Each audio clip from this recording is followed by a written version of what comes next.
عزیز مصر کی بیوی کا فریب۔ عزیز مصر کے گھر حضرت یونس علیہ السلام پلے بڑے اور جوان ہوئے۔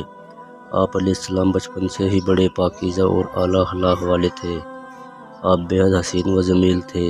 عزیز مصر کی بیوی نے جب آپ کے حسن کو دیکھا تو آپ کو بہلانے اور پھسلانے کی کوشش کیا کرتی تھی۔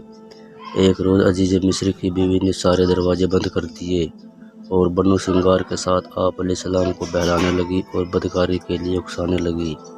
یوسف علیہ السلام نے کہا، اللہ کی پناہ، یہ کبھی نہیں ہو سکتا کہ میں اپنے مالک کی بیوی سے بدکاری کروں۔ اس نے مجھے بیٹے کی طرح پالا ہے۔ آپ نے فوراً انکار کر دیا۔ جب یوسف علیہ السلام وہاں سے دروازے کی طرف بھاگنے لگے تو پیچھے سے عزیز مصر کی بیوی نے انہیں پکڑنے لگی اور اسی میں یوسف علیہ السلام کا کرتا پیچھے سے پھٹ گیا۔ دروازے پر عزیز مصر ان ملا۔ عزیز مصر کو دیکھتے ہی اس کی بیوی بولی، جو شخص تمہاری بیوی سے برا ارادہ کرے تو اس کے لیے کیا سزا ہے؟ اور خود ہی کہنے لگی کہ اسے قید خانے میں بند کر دو۔ یوسف علیہ السلام نے کہا، یہ عورت ہی مجھے پھسلا رہی تھی۔ پھر وہی موجودی کسی نے کہا کہ اگر کرتا آگے سے پھٹا ہے تو یوسف جھوٹ ہے اور اگر پیچھے سے پھٹا ہے تو عورت جھوٹی ہے۔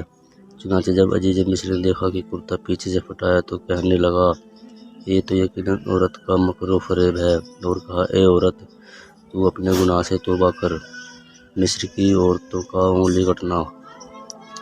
یہ خبر پورے شہر میں پھیل گئی اور عزیز مصر کی بیوی کو طرح طرح کی باتیں کہنے لگے۔ جب یہ بات عزیز مصر کی بیوی کو معلوم ہوئی تو ایک دعوت کا انتظام کیا اور مصر کی تمام عورتوں کو دعوت پر بلایا۔ دعوت کا دن آیا۔ عزیز مصر کی بیوی نے سب کو ایک برتن جس میں پھل تھا تھما دیا اور ساتھ ہی ایک چھری بھی دی اور یوسف علیہ السلام کو مجمع کے سامنے بلایا۔ جب یوسف علیہ السلام تشریف لائے تو ساری عورتوں نے پھل کے بجائے اپنے ہاتھ کاٹ لیے اور ان کو کوئی احساس بھی نہ ہوا اور کہنے لگی، یہ انسان نہیں، یہ تو کوئی بزرگ فرشتہ ہے۔ وہ ساری عورتیں آپ صلی اللہ علیہ وسلم پر دیوانہ ہو گئی۔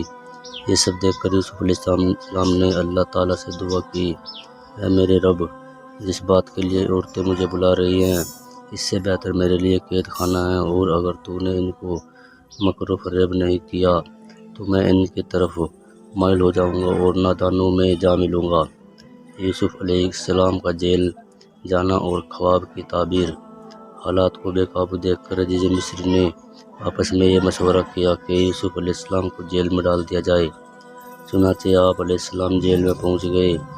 جیل میں آپ کے ساتھ دو اور نوجوان بھی تھے۔ ایک دن وہ دونوں نوجوانوں نے خواب دیکھا۔ چونکہ وہ دونوں نوجوان آپ کے ساتھ رہ کر یہ جان گئے تھے کہ آپ علیہ السلام بہت نیک اور بہترین انسان ہیں، آپ کے پاس آئے اور اپنے خوابوں کے بارے میں بتایا۔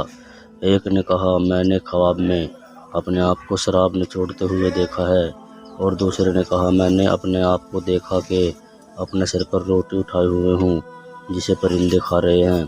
یوسف علیہ السلام نے ان کو دین کی دعوت دی اور اللہ کی فضل سے آپ نے خواب کی تعبیر بتائی کہ ایک بادشاہ کو شراب پلانے پر مقرر ہوگا اور دوسرے کو سولی دیا جائے گا اور پرندے اس کو نوچ نوچ کر کھائیں گے۔